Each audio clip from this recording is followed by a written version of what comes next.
In this video, I will describe each of the following 4 leadership theories. 1. Contingency leadership theory. 2. Continuum theory. 3. Path-goal leadership theory. And 4. Leadership substitutes theory. I will then round out the talk with an example of implementing one of the theories in my organization. The contingency theory of leadership states that a leader's effectiveness is contingent upon with how his or her leadership style matches to the situation. The leader must find out what kind of leadership style and situation he or she thrives in. The contingency theory is concerned with the following. There is no one best style of leadership, and a leader is effective when his or her style of leadership fits with the situation.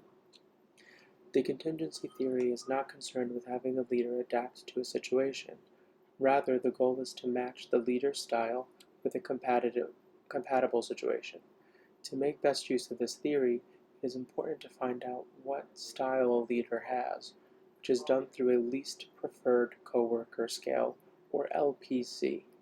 The LPC is a list of questions designed to find out what kind of employee a leader would most like to work with, and in turn shows the leader's style. One can score high or low on the LPC. High LPC score, leader with good personal skills and relies on relationships with others to accomplish tasks, or people-oriented. Low LPC score, leader that accomplishes goals through focus on the task and positional power, or task-oriented. Task-oriented leaders are most effective when their positional power is high, as well as the task structure. People or relation-oriented leaders perform their best when the relationship levels between themselves and followers are at their greatest. Continuum theory shows the relationship between the levels of freedom that a manager chooses to give to a team and the level of authority used by the manager. Concentrated more on delegation and freedom in decision-making to subordinates, and thereby on a team development as the team's freedom increases, the manager's authority decreases, which has both positive and negative impacts on manager and team development. There are 7 major styles in this leadership continuum model, and they are as follows. 1. State the decision that is not open to discussion. 2. Make the decision and convince employees that it is a good idea. 3.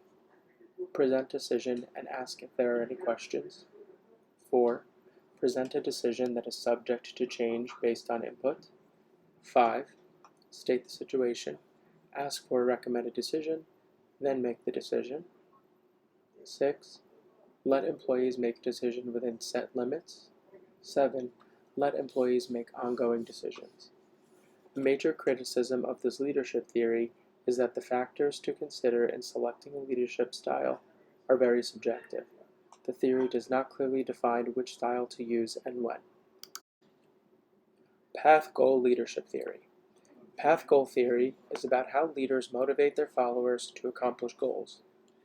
This leadership theory suggests that leaders need to tailor their style to their followers and can help with follower motivation by making the path goal clear, removing obstacles or roadblocks that followers might encounter in the process of goal attainment, coaching, and providing direction to keep the followers on track and increasing work satisfaction. The path-goal leadership model is used to select the leadership style in this theory. The styles are directive. Directive leadership tells followers what is needed of them, how they should perform their duties, and the deadline for completing their tasks. Supportive. Supportive leadership is respectful and treats followers as equals. They are friendly and approachable, attend to the needs and well-being of their followers, and attempt to make the followers' work more pleasant. Participative. Participative leadership solicits followers' opinions or ideas in decision-making and incorporates their suggestions. Achievement-oriented. Achievement-oriented leadership seeks continuous improvement and believes that high levels of followers' efforts will lead to global goal attainment. Like continuum theory, it can sometimes be difficult to know which style to use when. Leadership substitutes theory. Leadership substitutes theory states that different situational factors can enhance, neutralize, or substitute for leader behaviors. It proposes that there may be certain substitutes for leadership that make leader behavior unnecessary and redundant, or neutralize, which prevent the leader from behaving in a certain way or which counteract the behavior. A neutralizer is a fact that paralyzes, destroys, or counteracts the effectiveness of leader behaviors, making it impossible for them to have an impact. A substitute makes leader behaviors not only impossible, but also unnecessary. When substitutes are present, such as self-directed work teams, autonomous groups, self-leadership, and reward systems, these conditions might reduce the importance of instrumental or task leadership for supportive and relationship leadership. The substitutes theory is an attempt to point out that some variables are beyond the leader's control. It may be used to explain why a leader who is perceived to be highly effective does not seem to make a difference in outcomes since the situation plays a role. The leader's work context may possess high levels of neutralizers and substitutes. Implementing path-goal leadership theory at Weill Cornell Medical College. Since so much of my work and others in a similar job role has to do with managing relationships and coaching junior staff, I would find it most suitable to implement the path-goal leadership theory in my organization.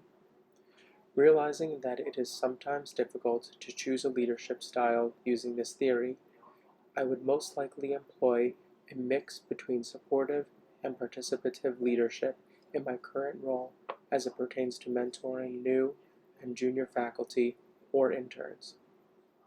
By being approachable, respectful, and attuned to individual needs, I believe I can make a difference in leading followers to achieving their professional goals.